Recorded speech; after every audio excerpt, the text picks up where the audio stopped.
What A match, ഒരു outstanding performance. നമുക്ക് വിശേഷിപ്പിക്കാൻ പറ്റില്ല, വാക്കുകൾക്ക് അതീതമായ അല്ലെങ്കിൽ വിവരണാതീതമായുള്ള ഒരു പോരാട്ടം എന്നൊക്കെ പറയേണ്ടി വരും.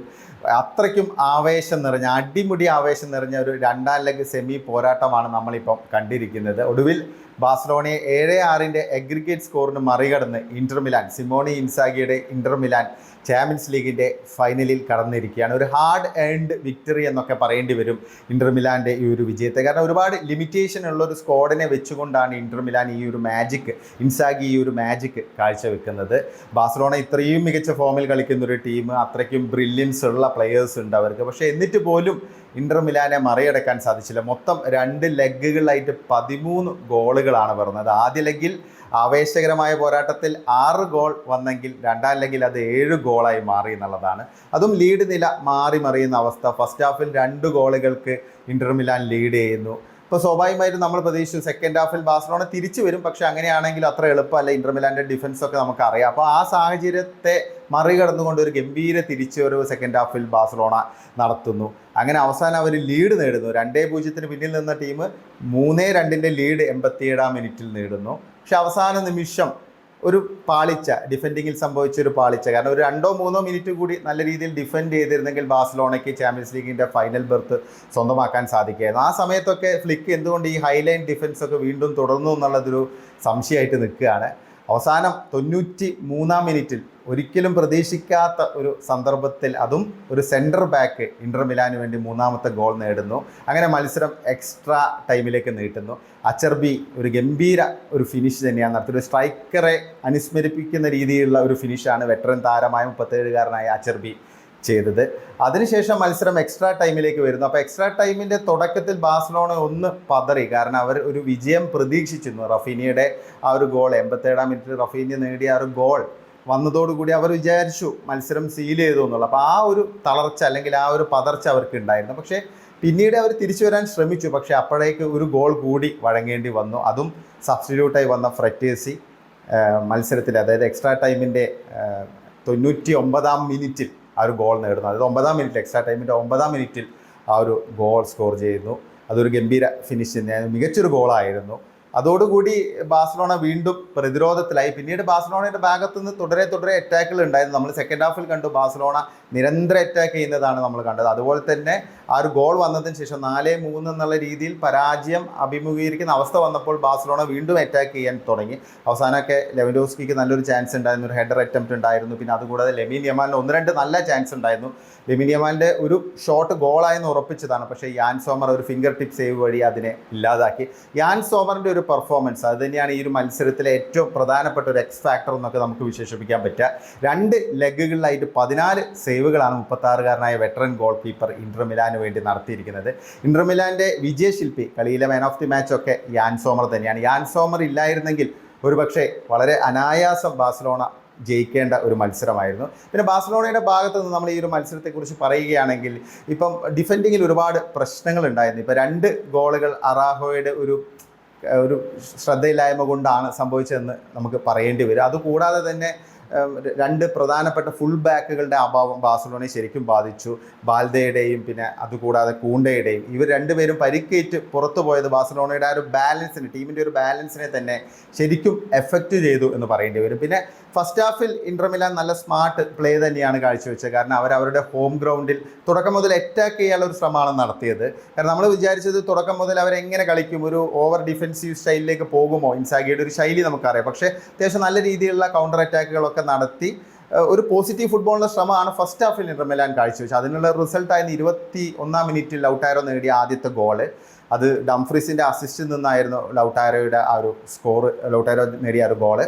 അതിൽ ഡിമാർക്കോയ്ക്ക് ഒരു റോൾ ഉണ്ടായിരുന്നു. അപ്പോൾ ലൗട്ടാരോ പരിക്കിൽ നിന്ന് മോചിതനായി, പൂർണ്ണ ശാരീരിക ക്ഷമതയൊന്നും വീണ്ടെടുത്തില്ല. പക്ഷേ എന്നിട്ടും ടീമിന് വേണ്ടി ക്യാപ്റ്റൻ ആയതുകൊണ്ട് തന്നെ തൻ്റെ ദൗത്യം നിറവേറ്റാൻ ഇറങ്ങിയതായിരുന്നു അദ്ദേഹം. എന്തായാലും അദ്ദേഹത്തിന് ആദ്യ ഗോൾ നേടാൻ സാധിച്ചു. അതിനുശേഷം 2ാമത്തെ ഗോൾ, അതായത് 45-ാം മിനിറ്റിൽ പെനൽറ്റിയിലൂടെ 2ാമത്തെ ഗോൾ ഇന്റർ മിലാൻ നേടിയപ്പോൾ ആ ഒരു പെനൽറ്റിക്ക് വഴിയൊരുക്കിയതും ലൗട്ടാരോ ആയിരുന്നു. ലൗട്ടാരോ ഏൺ ചെയ്തൊരു പെനൽറ്റി എന്ന് പറയേണ്ടി വരും. വളരെ സ്മാർട്ടായിട്ട് അദ്ദേഹം നേടിയെടുത്ത ഒരു ക്ലോസ് കോളായിരുന്നു. അങ്ങനെയാണ് അദ്ദേഹം ആ ഒരു പെനൽറ്റി നേടിയെടുത്തത്. അത് കൽഹാനോഗ്ലു അനായാസം തന്നെ ലക്ഷ്യം കണ്ടു. അങ്ങനെ സ്കോർ 2-0 ആവുന്നു. അതായത് ഫസ്റ്റ് ഹാഫിൽ സാൻ സിറോ സ്റ്റേഡിയത്തിൽ 2-0 ലീഡ് ഇന്റർ മിലാൻ ബാഴ്സലോണയ്ക്കെതിരെ നേടുന്നു. 5-3 എഗ്രിഗേറ്റ് ലീഡ്. അപ്പോൾ സ്വാഭാവികമായിട്ട് സെക്കൻഡ് ഹാഫിൽ ബാഴ്സലോണയുടെ ഭാഗത്ത് നിന്ന് ഒരു തിരിച്ചുവരവ് നമ്മൾ പ്രതീക്ഷിക്കുന്നുണ്ട്. പക്ഷേ ഇന്റർ മിലാനെതിരെ ഒരു തിരിച്ചുവരവ് സാൻ സിറോ സ്റ്റേഡിയത്തിൽ അത്ര എളുപ്പമല്ല എന്നുള്ള കാര്യം വ്യക്തമായിരുന്നു. പക്ഷേ എല്ലാവരെയും വിസ്മയിപ്പിക്കുന്ന രീതിയിലുള്ള ഒരു ഗംഭീര തിരിച്ചുവരവാണ് ബാഴ്സലോണ സെക്കൻഡ് ഹാഫിൽ നടത്തിയിരിക്കുന്നത്. 54-ാം മിനിറ്റിൽ എറിക് ഗാർഷ്യ ഒരു ഗംഭീര വോളിയിലൂടെ ഒരു ഗോൾ മടക്കുന്നു. അത് കഴിഞ്ഞ് 6 മിനിറ്റുകൾക്കകം ഡാനി ഓൾമോയുടെ ഒരു കിഡിലൻ ഹെഡർ. സ്കോർ 2-2 ആവുന്നു. മത്സരം ബാലൻസ്ഡ് ആവുന്നു.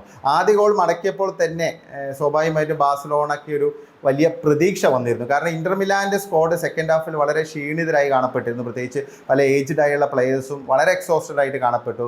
മഖിതാരിയൻ ആണെങ്കിലും പിന്നെ അതുകൂടാതെ കൽഹാനോഗ്ലു ആണെങ്കിലും ഇവരെയൊക്കെ പിന്നെ പിൻവലിക്കേണ്ട അവസ്ഥ ഇൻസാഗിക്ക് വന്നു. സിലിൻസ്കിയെയും പിന്നെ ഫ്രെറ്റേസയൊക്കെ ഇറക്കിയതിന് ശേഷമാണ് കളി കുറച്ചും കൂടി ഒന്ന് ആക്റ്റീവായിട്ട് വീണ്ടും ഇന്റർ മിലാൻ കളിക്കാൻ തുടങ്ങിയത്. അപ്പം ഡിഫൻസിലൊക്കെ പ്രശ്നങ്ങളൊക്കെ കണ്ടു. സെക്കൻഡ് ഹാഫിൽ മിസ് പാസസുകൾ ഒരുപാട് ഇന്റർ മിലാൻ്റെ ഭാഗത്തു നിന്ന് ഉണ്ടായിരുന്നു. അപ്പോൾ അത് കൃത്യമായിട്ട് യൂട്ടിലൈസ് ചെയ്ത് നിരന്തരമായുള്ള അറ്റാക്കുകൾ ബാഴ്സലോണ നടത്തി എന്നുള്ളതാണ്. ലെമിൻ യമാലിനൊക്കെ നിരവധി ചാൻസസ് മൊത്തത്തിൽ ഈ ഒരു മത്സരത്തിലുണ്ടായിരുന്നു. അദ്ദേഹത്തിന് എനിക്ക് തോന്നുന്നു ഒരു 5 ഷോട്ടുകൾ ഉണ്ടെങ്കിൽ അദ്ദേഹത്തിൻ്റെ അതിൽ 4 ഷോട്ട് യാൻ സോമർ സേവ് ചെയ്തു, 1 പോസ്റ്റ് തട്ടി ഗോളാകാതെ പോയി. അപ്പം ഇത്തരം എഫേർട്സ് ഇങ്ങനെ തുടരെ ഉണ്ടായിരുന്നു. അങ്ങനെ 87-ാം മിനിറ്റിൽ മത്സരം 2-2 നിൽക്കുന്നു. പക്ഷേ ബാഴ്സലോണ എപ്പോൾ വേണമെങ്കിലും ഗോൾ അടിക്കും എന്നുള്ളൊരു പ്രതീതി ഉണ്ടായിരുന്നു. ആ ഒരു സാഹചര്യത്തിലാണ് റഫീനിയുടെ ആ ഒരു ഗോൾ വന്നത്. അങ്ങനെ സ്കോർ 3-2 ആവുന്നു. മിനിറ്റുകൾ മാത്രം അവശേഷിക്കുക, മത്സരം തീരാൻ മിനിറ്റുകൾ മാത്രം അവശേഷിക്കെ റഫീനിയ ഒരു വിജയനായകനായി മാറുന്നു എന്നുള്ളൊരു പ്രതീതിയൊക്കെ സൃഷ്ടിച്ചു. ആദ്യ ഷോട്ട് റഫീനിയ എടുത്ത ഷോട്ട് ആദ്യം യാൻ സോമർ സേവ് ചെയ്യുന്നു. പക്ഷേ റീബൗണ്ടിലൂടെയാണ് ബ്രസീലിയൻ താരം ഗോളാക്കുന്നത്. അപ്പോൾ മത്സരം ബാഴ്സലോണ സീൽ ചെയ്തു എന്നുള്ളൊരു പ്രതീതിയായിരുന്നു. ഇന്റർ മിലാൻ ആകെ എക്സോസ്റ്റഡ് ആണ്. ആ ഒരു സാഹചര്യത്തിലാണ് ഒരു ഫുട്ബോളിൻ്റെ ആ ഒരു പ്രവചനാതീതമായുള്ള ഒരു സാഹചര്യം നമുക്ക് കാണാൻ സാധിച്ചത്. 93-ാം മിനിറ്റിൽ ആരും പ്രതീക്ഷിക്കാതെ അച്ചർബി 3ാമത്തെ ഗോൾ നേടി വീണ്ടും മത്സരം സമനിലയിൽ എത്തിക്കുന്നു. അങ്ങനെ എക്സ്ട്രാ ടൈമിലേക്ക് മത്സരം കൊണ്ടുപോകുന്നു. അച്ചർബി ആണെങ്കിൽ ഒരു സെൻറ്റർ ബാക്കാണ്, 37-കാരനായ ഒരു വെറ്ററൻ പ്ലെയറാണ്. അദ്ദേഹത്തിൻ്റെ ഭാഗത്ത് നിന്ന് സ്ട്രൈക്കറെ വെല്ലുന്ന രീതിയിലുള്ളൊരു ഫിനിഷായിരുന്നു ആ ഒരു ഗോള്. അതിന് തൊട്ട് മുമ്പ് അതായത് സ്കോർ 3-2 എന്നുള്ള രീതിയിൽ നിൽക്കുമ്പോൾ നല്ലൊരു ഗോൾഡൻ ചാൻസ് യമാലിന് ലഭിച്ചിരുന്നു. പക്ഷേ അത് പോസ്റ്റ് തട്ടി കഷ്ടിച്ച് ഗോളാകാതെ പോവുകയാണ് ഉണ്ടായത്. ആ ഒരു ഗോൾ പിറക്കുകയാണെങ്കിൽ ചിലപ്പോൾ ബാഴ്സലോണ മത്സരം സ്വന്തമാക്കുമായിരുന്നു. പിന്നീട് എക്സ്ട്രാ ടൈമിലേക്ക് വന്നപ്പോൾ തുടക്കത്തിൽ ബാഴ്സലോണ കുറച്ചൊന്ന് പതറി, നമ്മൾ നേരത്തെ അത് സൂചിപ്പിച്ചു. പക്ഷേ പിന്നീട് ആ ഒരു ഗോൾ വഴങ്ങേണ്ടി വന്നു. ആ ഗോൾ വഴങ്ങിയതിന് ശേഷം ബാഴ്സലോണയുടെ ഭാഗത്തുനിന്ന് മാക്സിമം എഫേർട്ടുകൾ ഉണ്ടായിരുന്നു. പക്ഷേ യാൻ സോമറിൻ്റെ ഒരു ഔട്ട്സ്റ്റാൻഡിങ് പെർഫോമൻസ് അത് തന്നെയാണ് ഈ ഒരു മത്സരത്തിൽ ഹൈലൈറ്റായി മാറിയിരിക്കുന്നത്. പിന്നെ ഇന്റർ മിലാനെ കുറിച്ച് പറയുകയാണെങ്കിൽ ഇന്റർ മിലാൻ ഒരുപാട് പ്രശ്നങ്ങളുണ്ട്. കാരണം അവർക്ക് വലിയ വമ്പൻ താരങ്ങളൊന്നുമില്ല. നമുക്ക് ബാഴ്സലോണയുമായിട്ട് ഒരിക്കലും അവരെ കമ്പയർ ചെയ്യാൻ പറ്റില്ല. ഇപ്പോൾ ലൗട്ടാരോ മാർട്ടിനസിനെയും തുറാമിനെയൊക്കെ പോലുള്ള പ്ലേയേഴ്സ് അല്ലെങ്കിൽ ഡംഫ്രീസിനെയൊക്കെ പോലുള്ള പ്ലേയേഴ്സ്, ബസ്റ്റോണി, ബെറല്ല, ഇങ്ങനെ ഒരു 4-5 പ്ലേയേഴ്സിനെ മാറ്റി നിർത്താൻ വളരെ ഓർഡിനറി ആയുള്ള ഒരു സ്ക്വാഡാണ് ഇന്റർ മിലാൻ്റേത്. പക്ഷേ ഈ സ്ക്വാഡിനെ വെച്ചുകൊണ്ട് ഒരു ടീം എഫേർട്ട് വഴി അവരുടെ ആ ഒരു മനോഭാവം, വിട്ടുകൊടുക്കാൻ തയ്യാറല്ല എന്നുള്ളൊരു മനോഭാവം അത് അവർ പ്രകടമാക്കി എന്നുള്ളതാണ്. അല്ലെങ്കിൽ നമ്മൾ ഒരിക്കലും പ്രതീക്ഷിച്ചില്ല 2-0 ലീഡ് സ്വന്തമാക്കിയ ഒരു ടീം വീണ്ടും 3 ഗോളുകൾ വഴങ്ങുന്നു. ടീം ആകെ എക്സോസ്റ്റഡ് ആണ്. അവിടെ നിന്ന് വീണ്ടും ഒരു ഗോൾ നേടി മത്സരം എക്സ്ട്രാ ടൈമിലേക്ക് കൊണ്ടുപോകുന്നു. അപ്പോൾ അങ്ങനെ അവസാനം ഒരു വിജയ ഗോൾ സ്വന്തമാക്കുന്നു എക്സ്ട്രാ ടൈമിൽ. അപ്പോൾ ഇന്റർ മിലാൻ എന്തായാലും ഒരു വിജയം ഡിസേർവ് ചെയ്തിട്ടുണ്ട്. ബാഴ്സലോണയെ സംബന്ധിച്ച് ബാഴ്സലോണയുടെ ഡിഫെൻഡിങ് പറ്റാപദം തന്നെയായിരുന്നു. അപ്പോൾ അതൊരു പ്രശ്നം തന്നെയാണ്. പിന്നെ ബാഴ്സലോണയുടെ ഒരു എക്സ്പീരിയൻസ് ഇല്ലായ്മ, കാരണം ഒരു താരതമ്യേന യങ് സ്ക്വാഡായ ഒരു അല്ലെങ്കിൽ യങ് നിരയാണ് ബാഴ്സലോണയുടേത്. അപ്പം ഇന്റർ മിലാൻ്റെ ഒരു എക്സ്പീരിയൻസും ബാഴ്സലോണയുടെ ഇൻഎക്സ്പീരിയൻസും തമ്മിലുള്ള ഒരു മത്സരം കൂടി ആയിരുന്നു ഈ ഒരു റിസൾട്ട്. എന്തായാലും അതിൻ്റെ ഒരു എൻഡ് പ്രോഡക്റ്റ് ആണ് ഇപ്പോൾ വന്നിരിക്കുന്നത്. നിങ്ങൾക്ക് എന്ത് തോന്നുന്നു ഈ ഒരു മത്സരത്തെക്കുറിച്ച്? ഈ മത്സരത്തെക്കുറിച്ചുള്ള നിങ്ങളുടെ വിലയേറിയ അഭിപ്രായങ്ങൾ രേഖപ്പെടുത്തണേ.